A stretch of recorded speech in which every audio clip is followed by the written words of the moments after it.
Hey guys, welcome back to DMAC Customs on YouTube. Dave here in the garage, Area 51. You guys are sitting on the bomb truck. Okay, what's going on with my lights? Okay, so like a couple of weeks ago, actually the video came out this morning, so we're 2 weeks ahead in YouTube time. I did a little video on trying to do a little El Cheapo central locking kind of thing on the old Area 51. And I couldn't get it to work, so I did what any person who is an idiot would do, is I went back online and I bought another one. So here it is. It's got to be better because it's in a printed box instead of like plain white bubble wrap bags. So this one came from Amazon, landed in New Zealand, I think.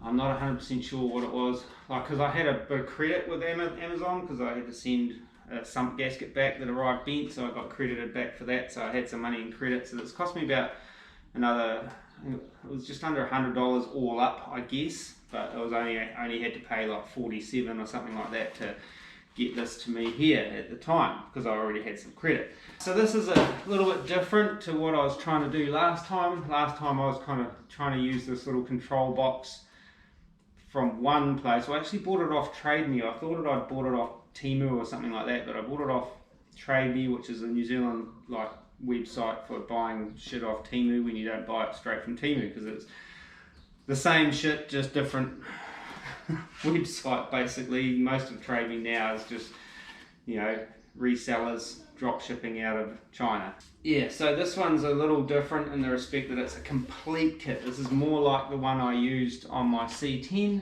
It's actually like a 4-door kit, but same as on my C10, I just drop the last two actuators and have them as spare, and I can use them for boot releases and stuff like that.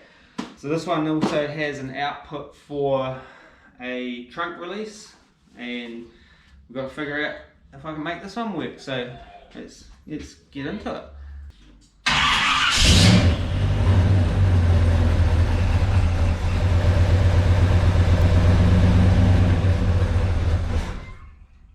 Okay, so as you can see, it's still a no brand kind of thing. There's no brand name that I can really see on there. As you can see, I've been into the box and had a wee poke around, but thought I'd close it up. Oh yeah, it's got shakalaka car power central locking made in China, as with everything, but it's in a printed box, so it looks a bit nicer. Comes with instructions, and I've already been doing a little bit of research onto how to wire a relay in for the trunk release.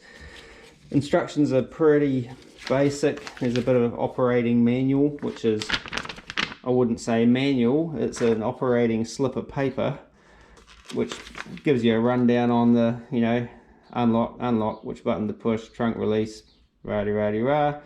I'll read that properly later, and how to use the learning function to learn new remotes and things like that, and, you know, basic wiring diagram of how to wire the thing in. So it comes with the door hardware for putting the actuators actually into the said vehicle, which is these little brackets and rods, and then these little clampy things that you clamp onto things. Wiring harness, main brain, and a couple of key fobs. And then you've got your actuators. Now there's two different types of actuators. This is like, one of them here's got a whole bunch of wires on it, 5 in total, so that's your driver's door generally. And then the other 3 are just, you know, like slave actuators sort of thing, so they just are for the other doors. Now I guess we'll have a look at this harness, unclip that and just see what that all entails. I think it's all complete actually, like they don't add anything to it, so have a look. My nippers. Okay, so what do we got?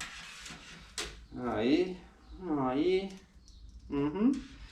so so I have to have a bit of a look-see at all of this just to see how it all works. Okay, so that part of the harness, I wish it would have been more tangled up like it is, but it is.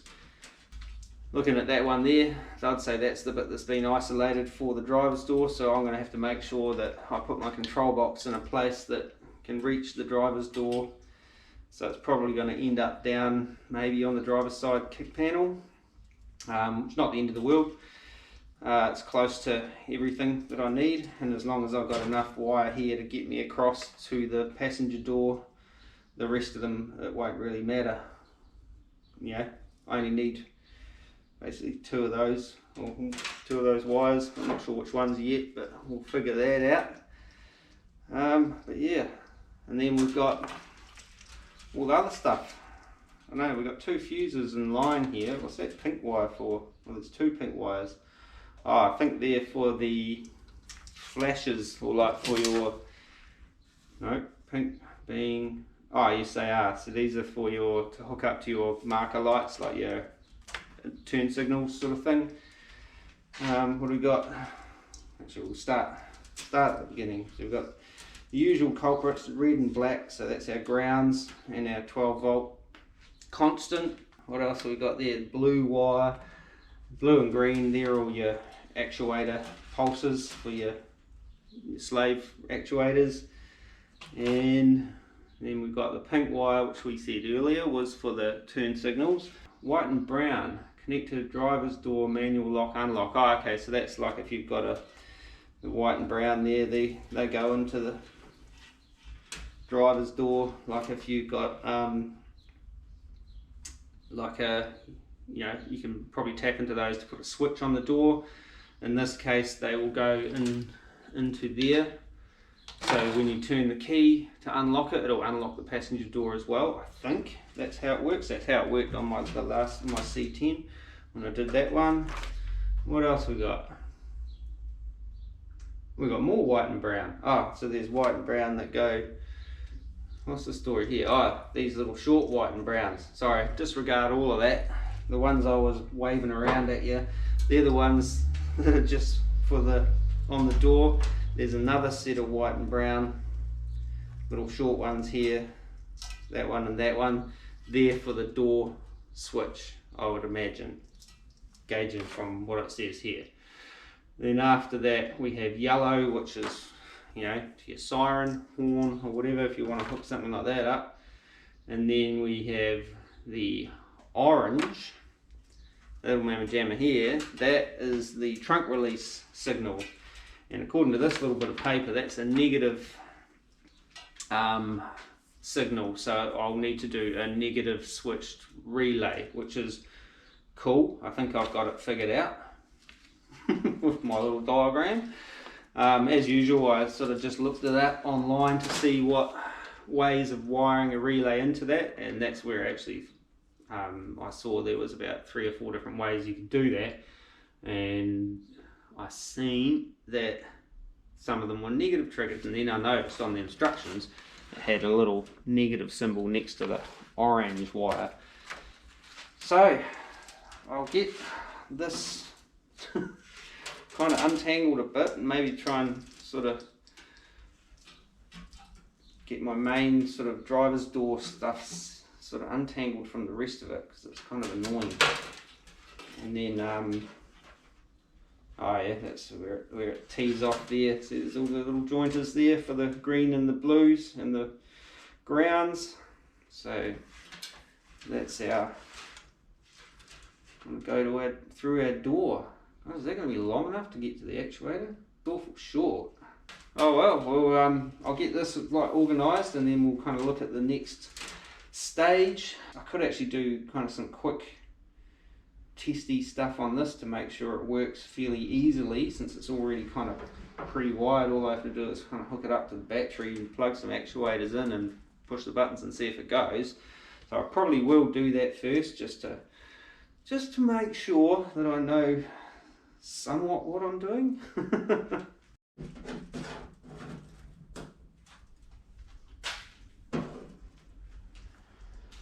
Okay, so I've done some organising. If we go back, well, kind of done some organising. The main kind of, all the other rainbow coloured wires, they're all kind of as they are, but it was just trying to sort out all these long stuff. Because it's a 4-door kind of kit, it does have extras, and they're just sort of spliced in along the way, and same down here. So this is like all the driver's side, in this case the left hand side, so that's, you know, as we said earlier, that's our driver's door, and this would have been the back door if it was a 4-door car on the driver's side. And then got more of this blue and green comes across, and that kind of got split again into 2 doors, you know, so that would be the passenger door, or the right hand front door, and then there's all that fluff and stuff stuck on there. And then that was a longer again, which will be for the back door. So I guess probably like I can do a quick kind of test type thing, and just check that it all kind of works and I know how it works. So we'll go and strip some positive and negative wires, and yeah, one thing this one doesn't have is a little blinky light that goes on the dash. So I did wonder whether maybe I snag these pink wires and just put like a little light somewhere, or do I hook it into the turn signals? I don't know. We'll have a think about that. All right. So just got to plug. I'll plug that in into there, like so. It's pretty straightforward. Now we've got my red 12 volt, and we've got our ground. You need to mount that somewhere, just down there.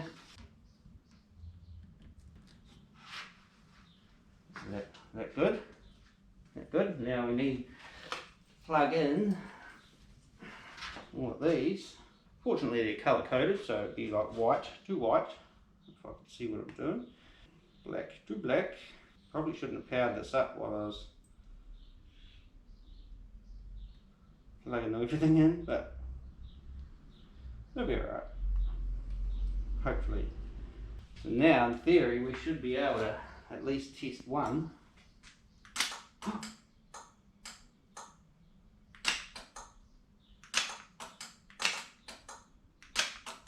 Alright, check this one. So this will be my 2, over here lads, God, this will be my 2 doors, driver's door, passenger door. So in theory,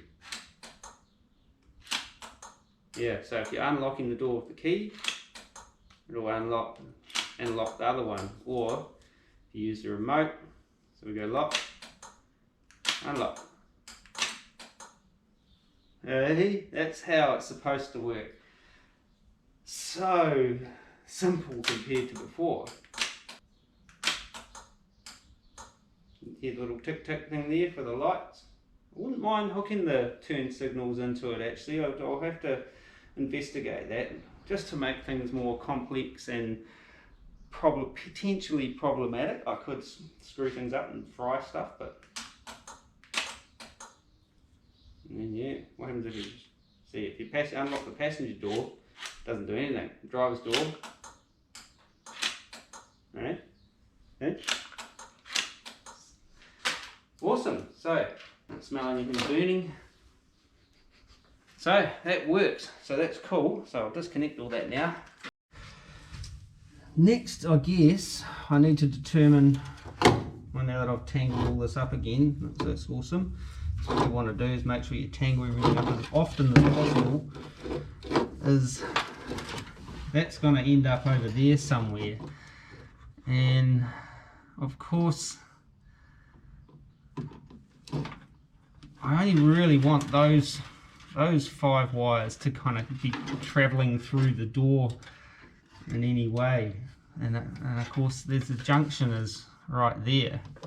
This is obviously made for very short doors. I don't really want to kind of bring all of that into the door, but I really need about, you know, I really wish those junctions were back here for the blue and green and the grounds, but they're not, which is a bit of a nuisance. So I have the option of maybe cutting and extending all of these just to get that junction back in the car, not in the door jamb, because I'm going to have to run obviously run the wires through somewhere. I was thinking initially just trying to get them through where the door stopper goes. I'm just not sure how that'll go with getting bound up or jammed or anything like that. I think it might be right. Before I go drilling any new holes in anything, I just kind of wanted to make sure there wasn't going to be any kind of issues, you know, with it all working. And yeah, because I mean, with the length of everything now, it's like looking like this might end up having to be, you know, mounted up down in here maybe somehow. I have to tie my, obviously get a power feed from there. It's my, you know, manual trunk release, so there's already constant power going to that, so that's live all the time, so I can use that as part of my circuit for my relay and all of that sort of thing, because that has to be included in it, I think. But won't be able to do much right now because I've got to go to work shortly because it's in the morning. I just wanted to kind of get out here and kind of get a bit of a head start on this and see how it was going to work. And you know, the unit works and the actuators work off the remotes, so we're already light years ahead of how I was with that other one. But you know, that's all good. So I may, like I say, I may end up having to extend these 5 wires here, which is a bit of a nuisance, but it's not the end of the world. I just need another sort of, yeah, a little bit more length to them sort of thing to just have those wires. Otherwise I'd end up having to kind of feed some of this stuff into the door and then feed it back out again, and then end up with a much bigger harness going through the door and much more potential for problems, I reckon. The other thing now is, I guess, is working out whether, you know, that is enough length to take me right across to the other door. Either way, I can do it with one of these lots that go to the other side, you know, so because I've got to get up and over the dash and over the under the glove box and then obviously into the other door as well. So that's all good. Right, so we'll be back when we're back and we'll start figuring out how to get this installed. And then we have the issue of making the actuators work with these little wee rods up there, which is kind of going to be a little bit tricky. Hey guys, so it's the next morning before work. Actually no, it's a couple of days later I think. But yesterday morning before work I did some modificating to my little control box harness. Now by that I mean this section here, which comes through on the driver's door, I had to extend it. The next little mission is to get this harness through there, sort of thing. So, but what I did, I sort of added about, I think there's the join there and through to about here. So I added about, you know, 15 inches, you know, 400 millimeters or so, you know, to where the actuator's got to be, you know what I'm saying. The next mission is getting those wires through here somewhere and over to there in a fairly non-committal way. At the moment I don't want to be drilling any holes in the doors or the pillar, so I'm kind of endeavour to kind of fit it through where this doorstop strap goes. I've got plenty of room on the back side. You might be able to see it from in here, there with my fingers wiggling through, so plenty of room for it to bring it through there, but it's a bit tight here, so I think I might have to take this strap off to get it through. Once it's through, there's only like the 5 wires, and I put some of this kind of nylon harness protector stuff on there. Also have to get the speaker wire through, maybe, if I decide the speakers will go there in the doors rather than the kick panels, but at this point I'm not sure. There's not a lot of room in the kick panels. There is actually kind of probably more room in the doors to put speakers in the doors, but as we have two different doors, it brings about a different set of problems as far as mounting said speakers. Yeah, anywho, let's get at it. Also, finally got these sill plates and that in to cover up all my harnesses that run up and down the car, so they're all done, and I'm pretty sure I've done everything I need to do wiring wise going down the back, so they can come out again. They're only held in with a few screws, but that looks heaps neat, doesn't it? See, look at that. Looks like it's even professional, and it creates a bit of a lip up. I don't know whether it's a good thing or a bad thing, but need a new battery. Okay, so take this off, get it out the way for a minute. Let's see if this will work. I'm not sure that it will.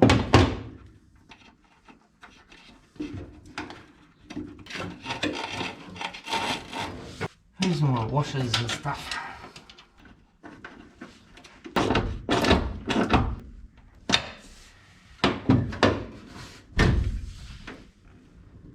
See, that's pretty good. I don't think there's going to be any issues with binding or pinching in that. And as long as that tucks down and stays behind the little kick up on the hoof lungy for the Whatsit. What do you reckon? Reckon that'll work? Oh, lucky I've got my doorstop over there to stop me scratching the door. That should be... yeah, that's heaps to get across there. I wonder if I just lay that through there.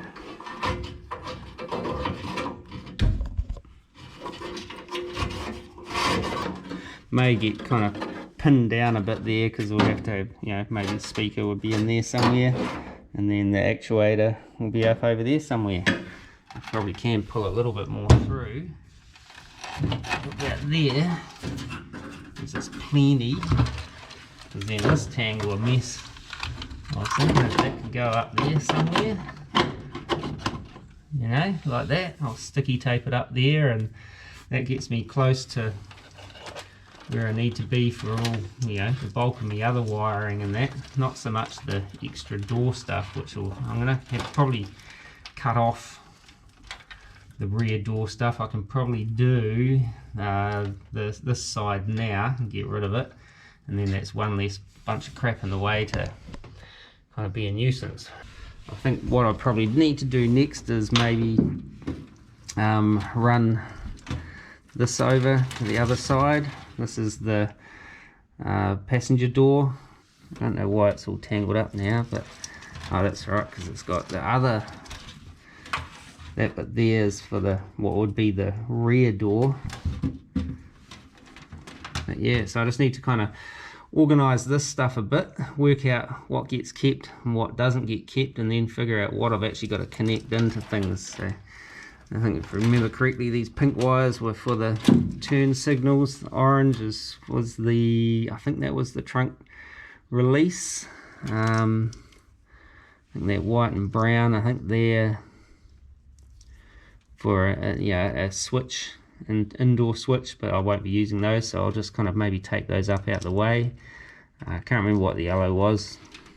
And then we've got the power, and we've got a ground kicking around somewhere as well. Yeah, something I noticed on this pink wire that goes to your sort of turn signal, so the lights will flash when you do your thing on the button. It's got its own little fuse in it, and also the way they've kind of joined this is different to how they've done joins in other places, you know, like splits, and which makes me think, I wonder if they've actually put a diode or something in there to stop any kind of backfeed, something like that, whether there's a wee diode in there, but I don't know. I'm not going to open it up and have a look, but yeah, I was just kind of curious. That does kind of make a bit of sense, I guess, if they did. Anywho, right, I need to go and find my instructions and try and figure this out. Okay, so even though about 30 seconds ago I said I was kind of hesitant to cut any wires, this early in the piece, I am going to, because it's just a pain having all this extra crap in the way when I know I'm not going to need it. I think I'm not going to need it, so I'm going to cut those right at that split there, and I'll just put a little bit of electrical tape around there for now, just to make sure they don't kind of touch anything they're not supposed to touch, and may actually just if I can, run a bit of heat shrink down it further on, later down on the piece. We know for certain that we're not going to have to cut into this again and lengthen it and anything like that, although we shouldn't do. This is for the other side, which will get us over onto the passenger door. So that's the passenger side kind of dial as far as getting rid of the extra. Now I want to get rid of this as well, to be fair, because it's a nuisance. So that's, I'm going to make sure I cut the right ones. You know, this is like what do you call it, like bomb disposal stuff. Dun, dun, dun, dun. Gotta be all nervous and sweaty. Blue wire, the green wire.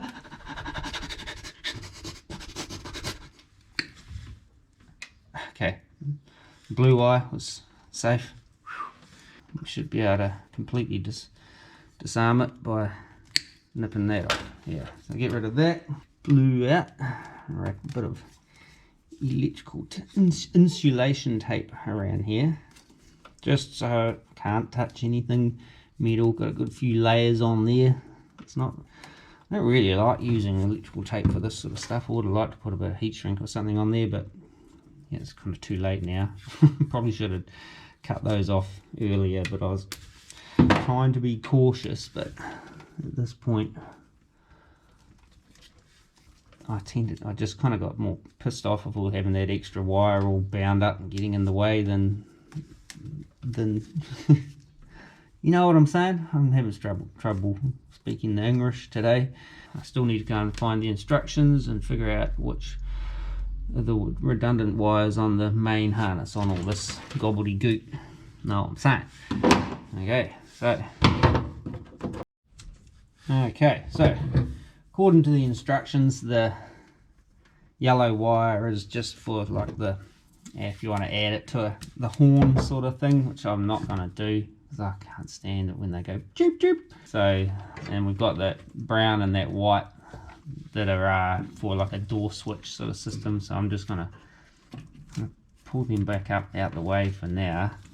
So that should leave my orange, which is my negative trigger for my trunk release, and then we have our 12 volt constant, and then we have, as we talked about earlier, our turn signals, and there's a black ground here as well, and that is it.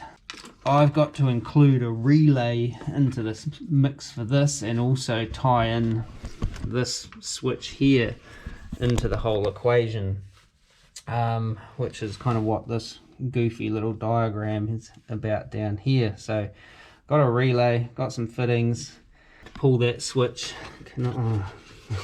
That's right. Oh, I can get to it, I think. My fuse panel is kind of mounted up there. Yeah, it's a bit of a pain. Actually, if I can figure out where I feed that from, I know that feeds directly from the fuse panel, which is just up here. If I can figure out which wire I used, I don't know whether I wrote it down or not. I can kind of intercept it, I think. This hurts my brain, all this electronic, well, this isn't even really electronic stuff, it's relay stuff, and it's relay stuff. It's tricky for a guy who's a bit thick. Know what I'm saying? It's a little bit thick sometimes, and I don't know what it quite means, but we'll figure it out. You know what I mean, geezer? Yep. Okay, anyway, enough of that kind of silliness. Yeah, I suppose I'll get all this crap out the way so I can actually have a look up under there and see what's going on. Okay, so been doing a little bit of wiring, relay wiring, mainly for the trunk release and stuff.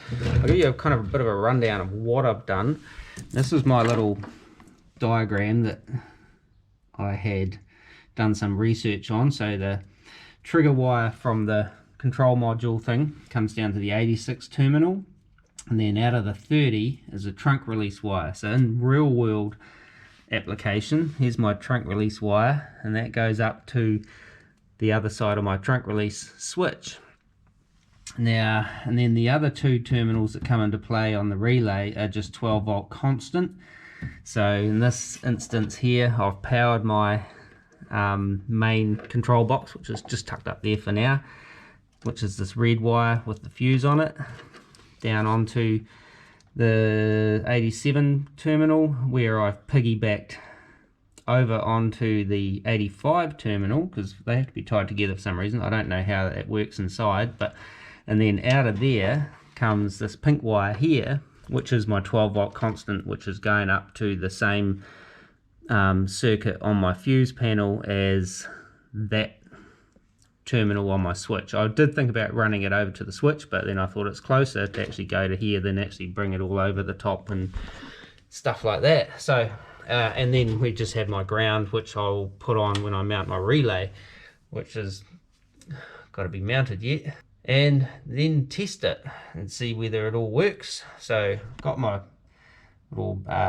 fob there, and I've got my actuators kind of plugged in. I'm just got to go and hook the battery up and yeah, see whether it all works. The only thing I haven't hooked up is those turn signal lights. Still undecided as to whether I should or not.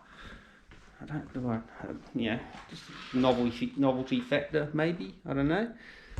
I'll shut the boot and just see where I can test that. The boot's shut. Now, I need to ground this. Got my things, I'll just ground it up on here. Doing some stuff. So, oh, you can't see that. So, hang on. I'll give you a look at that little sucker there. So we go, unlock, lock, unlock, lock,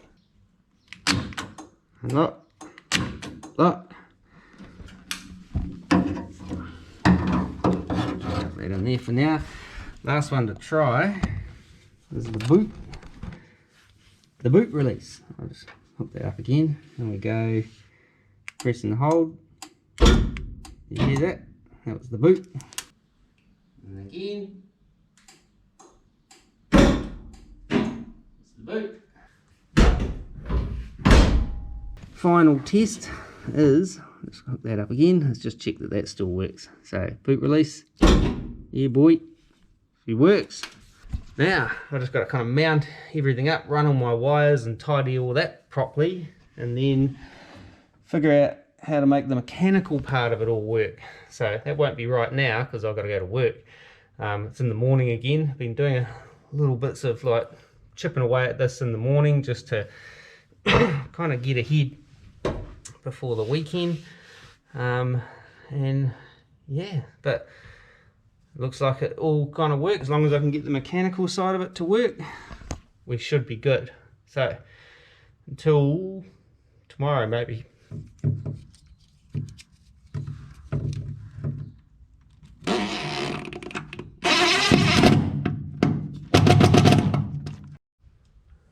Okay, so now that I've got my system tested and appears to all be working as it should, it's time to kind of mount and run all the wiring kind of a bit more like proper. Still got to figure out where I'm going to tie in those turn signals kind of flashes into yet. I'm not 100% sure. There is access up there just in here to the fronts, but I don't know if that'll make the backs go. Not sure whether I can do it there or whether I need to kind of do it more where it ties in with the gauges.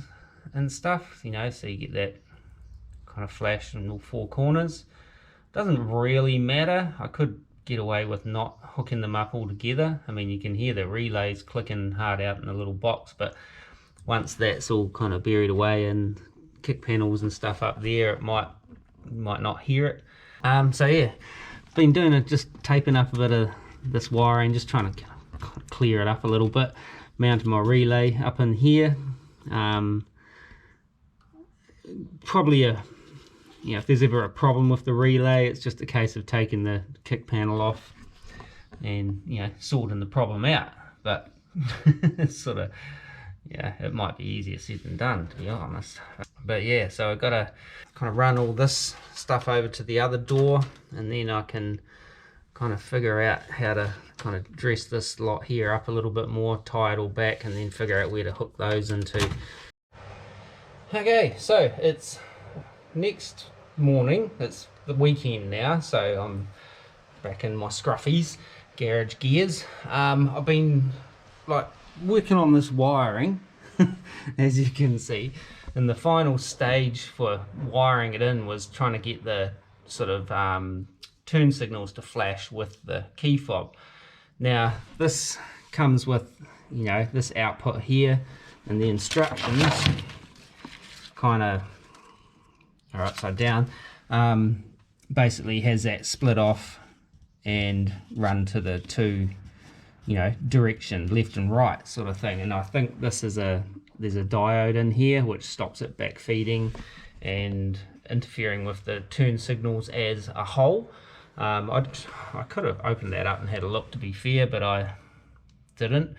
The problem I was having was trying to find somewhere to tap in to the sort of turn signal circuits to get the lights to flash, and with only two wires, if I put them into the back, it would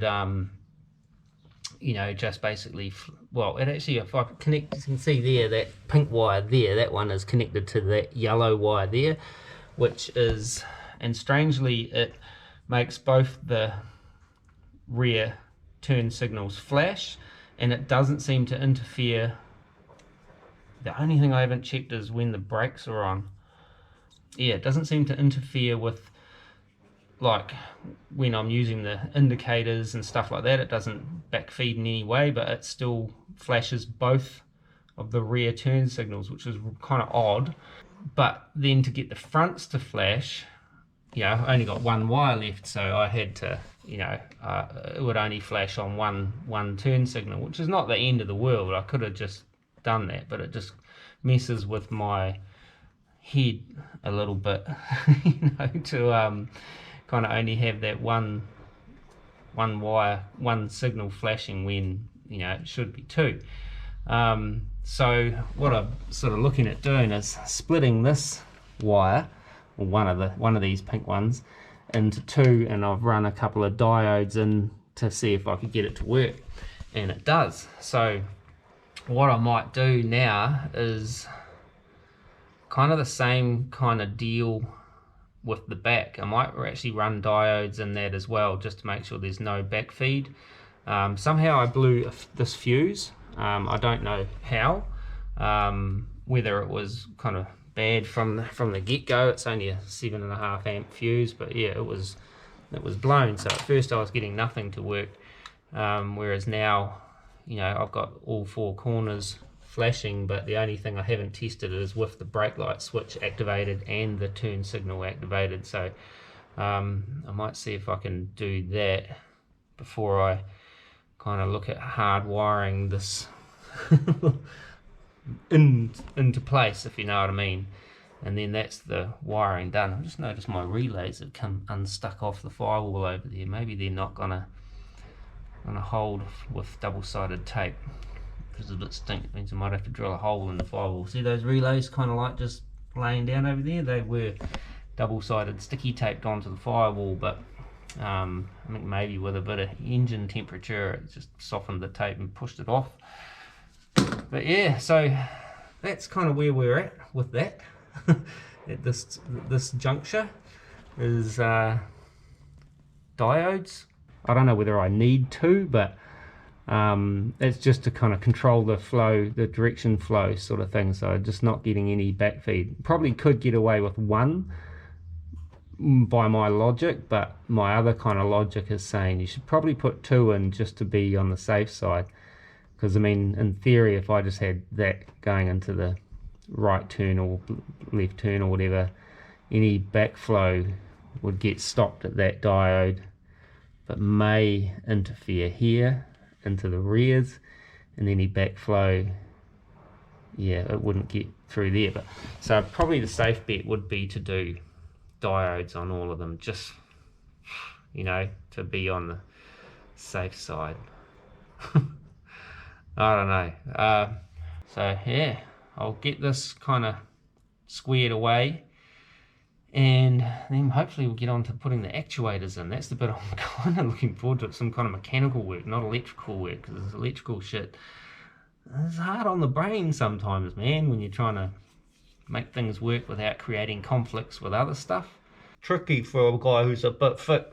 And then where to run everything and how to do it tidy. I'm not sure if I showed, but I've got these running through here. They open and close without any sort of real interference, but I will keep an eye on them and make sure that they're not chafing and creating problems, because I haven't really got enough door jamb to put any of, like a, you know, those plastic tubey things, you know, there's not really enough space for that.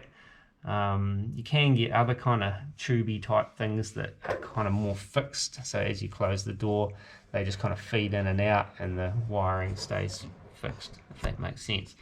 Do some more dioding and kind of find out where I can actually splice into, I need into these, that the blue and the green, and into the sorry, the yellow and the green, and then into the dark blue and the light blue. They're my turn signals, so let's do that. I forgot to mention that, you know, this kit being designed for like Euro or Japanese type stuff, where your turn signals are kind of, and some American, more modern American, your turn signals are completely separate to your brake light sort of stuff. Older American cars like this, up till, I don't know, I'm sure when they might have changed. I know my Jeep had different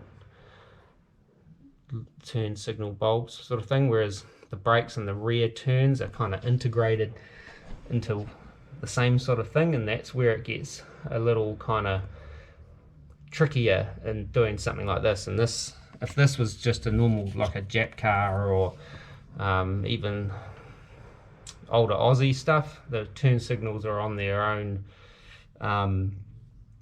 kind of bulb circuit sort of thing. They're not tied in with the brake light switch, they are completely separate. So you would just go one of these wires to the left and one to the right, and that would be done. Whereas what's complicating this is the fact that the rears are tied into the brakes. So the turns, front and rear turns, kind of get separated along the way and hooked in through the brakes, and you know, the fronts are kind of more standalone. But yeah, that's why I'm doing it this way. Okay, so update. I've done one on each leg for each corner, just to be on the safe side. I've just crimped everything because I kind of wanted to make sure it all worked, rather than solder it all and then have potential it not working. So I've just tested it, it all works. So I'm going to leave it kind of crimped anyway, but I'll tape it all up to sort of make it a bit more rigid and secure.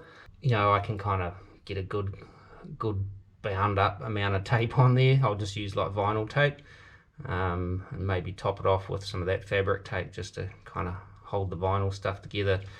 Yeah, so that should be okay, I think. Lots of crimping. I'm not a huge fan of like these jointing crimps and stuff, but yeah, it's just kind of, if there is a kind of potential problem, I just wanted to be able to kind of quickly kind of pull it apart and whatever. I suppose we can desolder stuff as well, but it all works. I don't get any feedback. I even checked the brake lights with the indicators going and stuff. Nothing seems to be kind of feeding back the ways or anything like that. So I'll get this all taped up, and I even used the correct colors for the, you know, the GM sort of turn colours. I went through my little organised box of stuff rather than just running pink to pink. I thought, oh well, I'll do it all to the correct corners with the correct colours and we should be all good. So I'll just get this sorted and then figure out where I'm actually gonna kind of tap it in. I'm not 100% sure. It'll probably be in that column harness there somehow, but maybe on the car side, not the column side. So I have to take, if I do have to take the column out, I can do it without, you know what I'm saying, like having to disconnect this from the column, so the column can come out in one piece, or at least the turn signal thing can come off in one piece. You know what I mean? Yeah. So serviceability. Hey guys, so update. It's all in, all the wiring is in and done, and I tapped it into the car side of the column harness, into those 4 wires. Tested it all works. Did a bit of zip tying to kind of get that stuff kind of tucked up and out of the way. So next on the agenda is installing the actuators. Now this is going to go in around about around about there-ish, I think, so I can get screws in through there. Or did I decide to do it that way? Was it that way?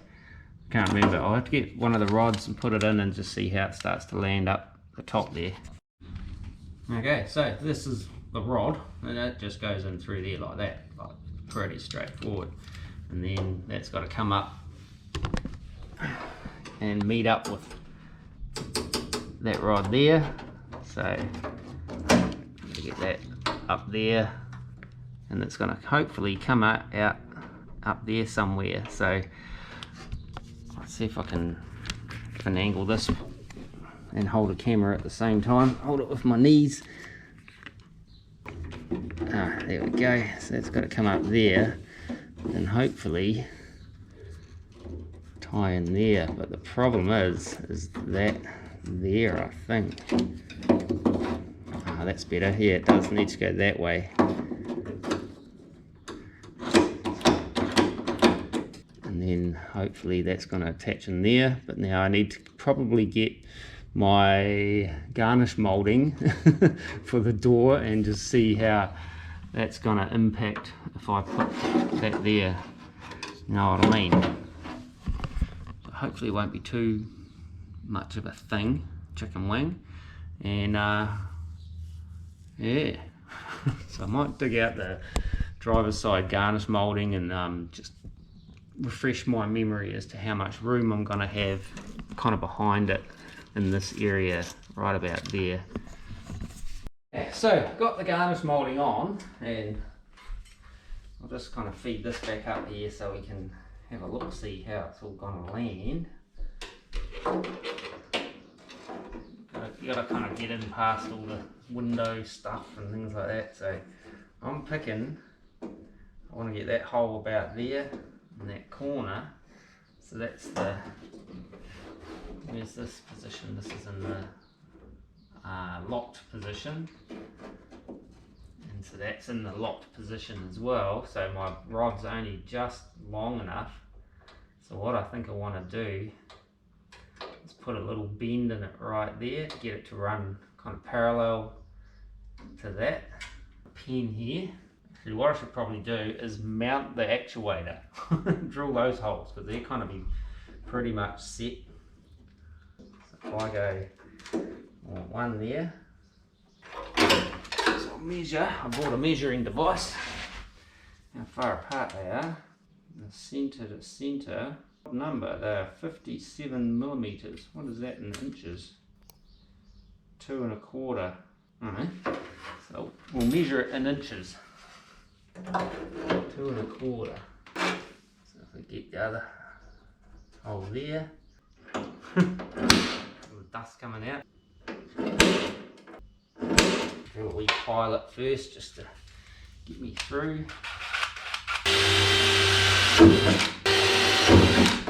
What is what? This little kit comes with screws, so yeah, that should do us.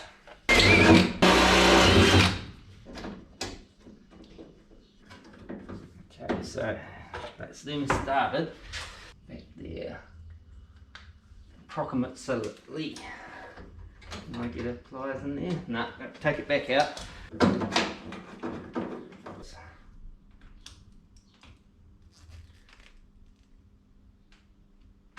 About there, I reckon.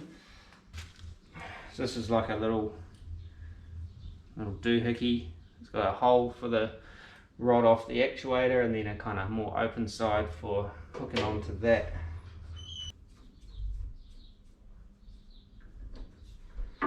Just get that kind of started. And then we'll feed this back up.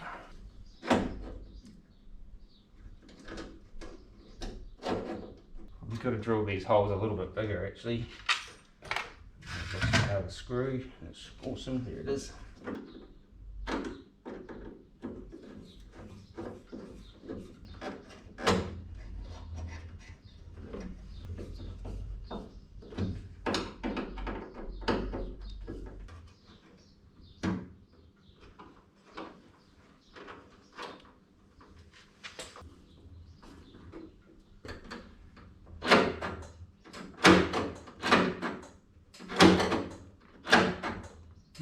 Might be a little bend in there, I think.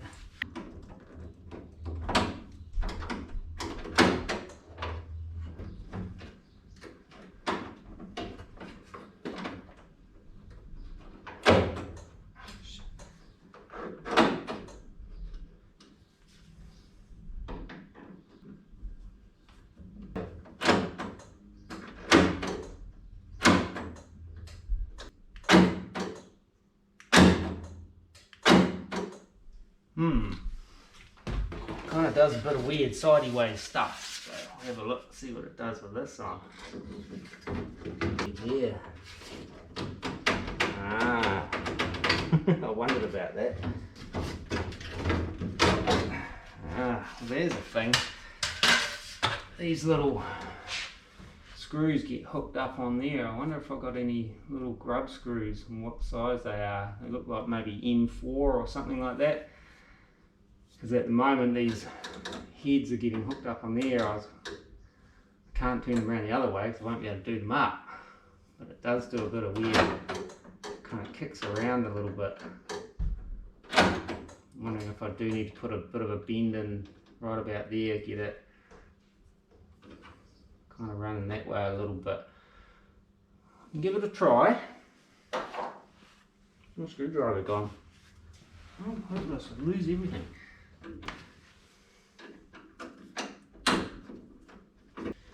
Screwdriver, pliers.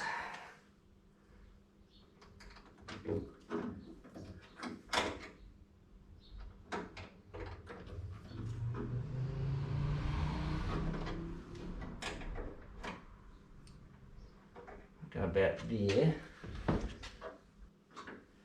Screwdriver.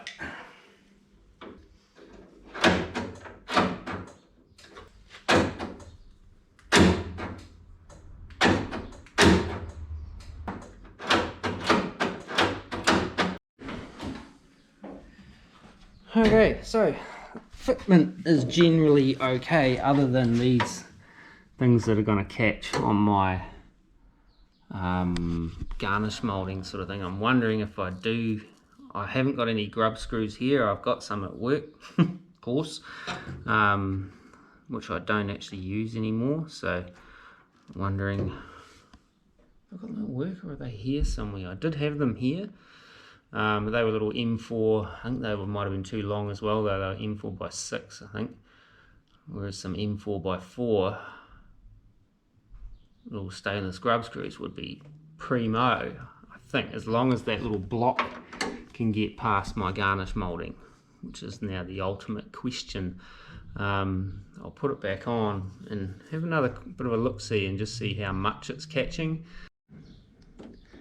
Okay, so hopefully you can sort of see that when that's pulled up tight, that's where those screws are kind of hitting. If I move the whole thing down further, I don't think it would function as well, and we would still be running into issues with the actual door card when that goes into place. So unfortunately this setup here, like on other cars, like the old C10 I did, I think this rod here was like way long and the locking mechanism was mid-door.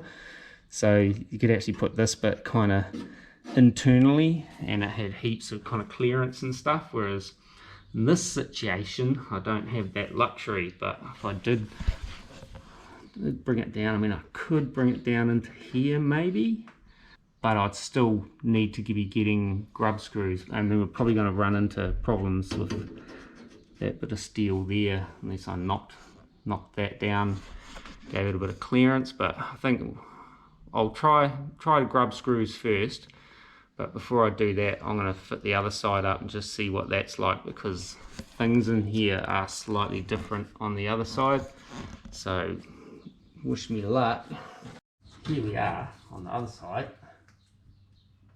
Get my labelling off. I thought I'd lost these rods. They were buried in a box down in the back room of the garage there. But so put our rod in and then we'll have a look and see how it's actually going to land on this side. This side here, I can't get it to come far enough forward, so what I might have to do is pull this bit of sheet metal forward. What's going on? There we go. Yeah, to get my push rod up far enough, we'll go up there, but I kind of do need to get it to, oh man, nabbit.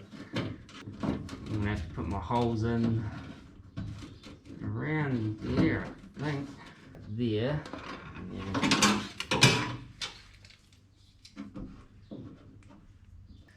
Decision. Problem with the door being different, I have to kind of rethink the whole thing twice. Oh,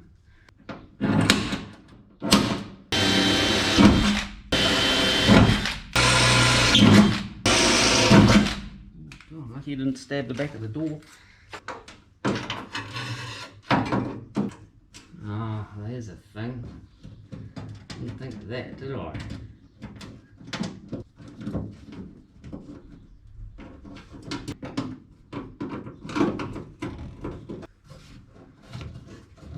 Actually just touching the bottom of the window, I think. Pull that in tighter. Oh yeah, clears once up. It's hitting this thing here, so it's kind of like not great. But we'll have a little experiment, see what it does. Alright, where's a remote?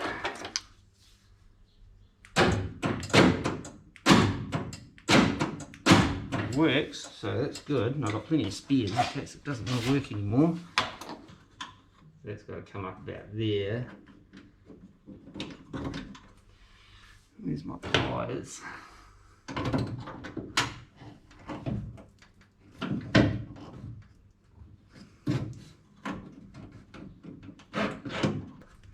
go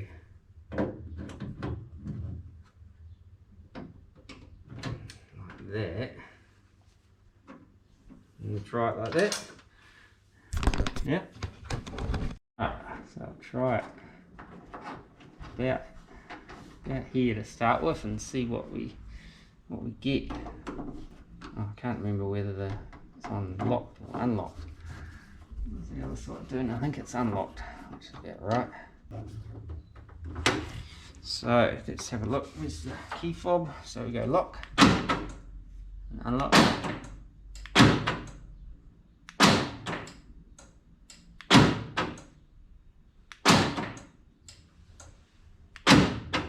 Not bad, still catches there a little bit. Can I get that?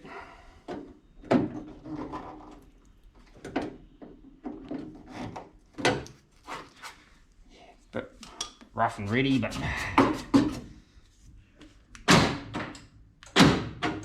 alright, I have to try the garnish moulding on this side. With that sitting there like that, what are we on? So we're going to unlock, it clears. both ways. It's not, oh, it's kind of on there. Clears on this side better, but I still think I wouldn't mind getting grub screws and doing both sides just to give it that little bit of extra. But for the most part, this is all good. I'm wondering whether I might need to just trim that down just a scotch. I could even slide that up a bit too, actually. Might do that. Okay, so found some grub screws. I did actually still have them upstairs, so that was choice. What that is. But they're still a little bit on the long side, so I'm just using the old belt snapper 2000 that doesn't snap belts anymore to kind of grind them down. So I'll show you what I mean. So you've got these little grub screws like that. These are stainless. So I'm putting them in the Allen key. Get my glasses on. Ah, jeez. Okay, so I've just dropped the grub screw on the floor, so I'll just quickly find that. Okay, so when I say quickly, I mean it's probably going to take a little while, but you know, yeah.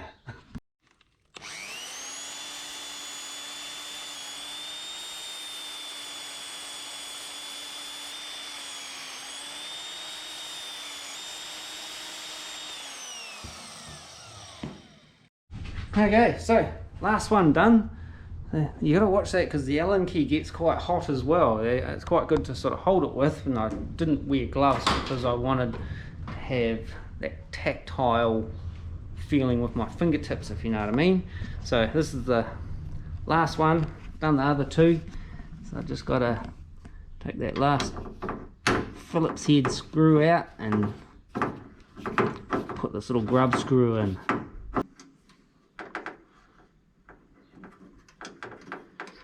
There we go. Gets them all nice and flush. Still got full thread engagement, so that one there is sitting a little bit higher, but this side was a lot clearer than the driver's side, so it should be okay, hopefully. Yeah, one more little thing to do, and that's this little project complete. Okay, so got some rear spares doorknob little things. Hopefully they all screw onto my things. See if we can get these out one-handed. Almost.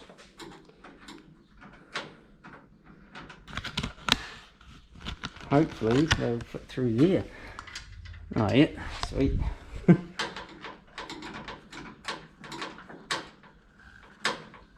That's as far as that one will go.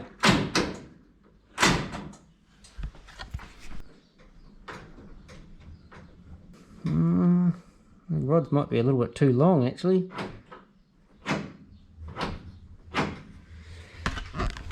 We'll worry about that once we got the garnish mouldings on, but we might have to cut those down a little bit.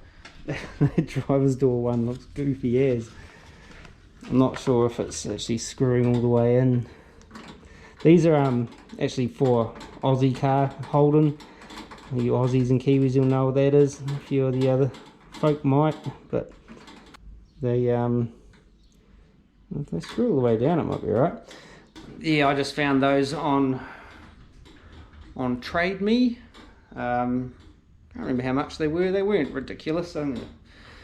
Maybe under $20, I want to say. So they're actually for pretty much all of the early Holdens from 1948 through to HR, which is 67, I think. 67. So, and they're just like chrome plastic, but see if I can get it to screw down a bit further. Doesn't want to go down any further. Oh, it is it? It's a little bit bent, which isn't helping.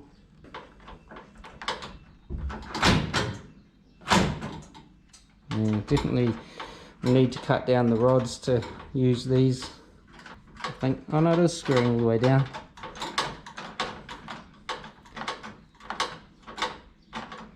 Might be right. We'll wait until the garnish mouldings are all painted and all that kind of stuff, and then we'll kind of maybe look into those, you know, tuning those up just a little bit. But yeah, they were just a trade me. Like I say, I don't think they are crazy expensive, and they're just like chrome plastic, but they're a nice little sort of touch, since I can't find any that I got with the car, but even if I did, they're probably roached. Oh, I think I might have had one. As usual, probably when one of these doors got swapped out, one got, you know, not swapped or something like that. The usual kind of scenario that I found with these doors and odd door latches and handles and all that kind of stuff. Yeah, but she works.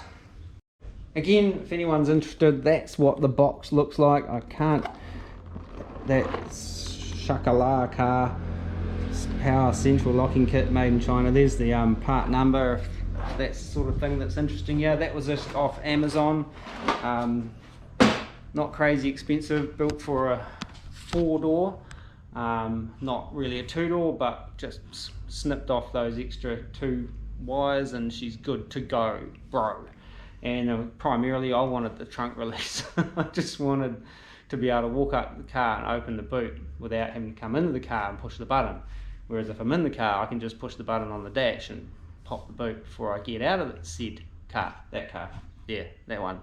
Yeah, so she's choice. As you may or may not have noticed, she's still up. That's been aired up for about 3 weeks now, and it hasn't gone down. Well, I say that, it hasn't done anything until like a couple of days ago. I'd noticed she is sinking a little bit, I think, on this front corner. I think the back is still up, but yeah, we can go and have a nosy at the gauge as long as it doesn't catch fire. Battery's connected, I think, so if we come into here, move these key fobs, just flick that on. What are they reading? We've still got 45 pounds in the tank, which is not bad. Definitely down on both on the right hand side, so we're down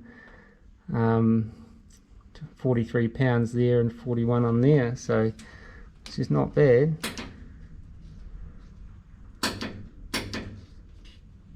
The poundage is lower in the tank than it is on the thing, so we can fire up the compressor. Okay, so if you're interested in the rear spares door lock knob kit, that's that DLK10A, I think is the part number, but yeah, that's all that. Hopefully you can see it's not glaring or anything. That's the rear spares out of Australia. They also sell through, there's a rear spares in New Zealand. A couple of other places sell some of their stuff as well. So if you're looking for those, that's where you get them. I can know, you know, once we get it all dialed in, it'll look sweet. Okay, now it's stuck. Why does it do that? There we go. Sometimes it needs a wiggle for the manual release, but the actuator seems to push it up all by its lonesome.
Okay, so I wasn't sure if the speedo was working, and it is working, but it's not reading correctly. It sort of went up and down the street a couple of times, and it didn't get any higher than about 15 mile an hour, 20 mile an hour, which I'm sure did get a little quicker than that. I was being careful, to be fair. But yeah, everything else, it needs a tune though, man. It's like, it's okay, the idle comes down slow, there's all sorts of things that it needs like addressing, and I've got a lot of learning to do, or I'm going to have to, you know, get someone do a remote tune or something like that just to kind of make it better, but I've still got to learn how to do a data log properly and all that kind of crap. Lots of rattles and squeaks, and there's a sort of squeaky squeak coming from the front somewhere. I think it's possibly just too much toe, so it's just like, you know, chopping the tyres. I actually chirped the tyres down the end of the street there and gave it a little squirt in it, not even without any effort, and it bloody spun a wheel, so no evidence of that. So trust me, it happened. I'm a bit of a pussy when it comes to, you know, pushing them hard when I'm at this stage, and in general actually. So it did chirp the tyres, so that's cool. It can. Yeah, it's just, there's lots of things I think are going to need dialing in now, you know. Like the noise is deafening inside it. You hop out of it and it's just like jugga jugga jugga jugga jugga. You take off down the street, it's like Wah! And it's like, oh god, it sounds a bit shit, but it's the kind of sound it makes on the inside. So yeah, interesting. Exhaust hits the ground super easy, just backing out our flat driveway at about that height. It just touches down in the back there. Better the exhaust than the bumper or rear quarters sort of thing, but yeah, it's sort of a bit of a pain. You have to put it into park to bring the air up, you know. Put the air up and you can make it clear, a piece of piss, you know. But if you're at normal kind of ride height, it wants to scrape on stuff. See a little wet spot there on the driveway. That's coolant, unfortunately. Brand new water pump giving me jip. I'll see what it's doing now, but that's my knees. That's the old dribble there. It should be leaking about where my finger's pointing roughly. Yeah, so a couple of things need to do. Got to get the steering wheel straightened up. Actually, I was supposed to do that while I was on the driveway and I had it fresh in my brain, but now my wheels are pointing. I might have a crack at it because it's a pain. And yeah, addressing some of the kind of ambient noise on the inside of the vehicle, because man, it's just like being in a massive tin can. So I have got some stuff in that box there, which is not a micro ratchet system with integrated locking systems, steel on steel. It's actually some sound deadening stuff, which I'm gonna start with doing something in the roof and things like that. You know what I'm saying? That's what it's doing. Testing my pad. So on the whole, it runs, it drives, it stops. It does kind of some weird stuff. It's almost like something's binding back here, like brake wires or probably bent axle tubes. If you look back that far, hopefully not, because it seems to free up, but I do need to get it up in the air and just make sure everything's turning and twisting and stuff properly. And you know, I want to recheck that pinion angle. It should be pretty close, I think. Just make sure, do a bit of a nut and bolt thing, make sure some stuff's tight and all that kind of stuff. As far as how it drives, it needs an alignment quite badly, so it's kind of a bit weird. It makes weird sort of screechy noises, which I think is the tyres. Either that or there's a belt slip. Shouldn't do it, so it should be a new belt, or it is a new belt about 2 years ago, so that might maybe just be a little dry, you know, like everything needs a few heat cycles and that in it. But yeah, on the whole, central locking works. That's what the aim of today's game was. Look what's happened with this seat though. Look at all this crap that's come out of here. It's out of this bloody seat. So every time you sit in it a few times, it just dumps all that shit out. So we've got to do some upholstery soonish. We're going to be getting into the interior soonish. Well, more of the interior. Got to paint those garnish mouldings as you've seen earlier in this video. I want to get something up on there, that sound deadening, maybe a few strips in there just to sort of take some of the drum out of it. We're going to be putting some on the floors and that as well. Oh, it's one of those things. Where'd that come from? Is that from the driver's door? No, that's from the passenger door. Passenger quarter there. It goes there. Is that the way it goes? Yeah, so that goes there. And yeah, then we're going to have to start looking at upholstery and stuff like that. You know, for these got to be recovered, refoamed. Same with the back seats, which part of it's up there on the wall and the other part's up there on the wall. Door cards, all that kind of stuff. And tuning. And now that I know the Speedo is doing something, I can, there's a lot of the wiring I was holding off on, kind of just tidying it up under the dash until I knew I wasn't going to be having to pull that out again. I didn't want to kind of zip tie everything up and then realise I had to pull out the dash harness and stuff like that again. But that, yeah, is pretty much all the wiring done now, finally, thank God. Stressful shit. I'd rather just do bodgy welds on a couple of bits of metal, to be honest, at this stage. Wiring is it's intense. Tricky for a guy who's a bit thick. You know, the basic stuff's fine when you start adding all the EFI and all that sort of shit into it, and then adding, you know, the stuff I've been trying to add into it over the last few weeks, all of that spaghetti mess over there.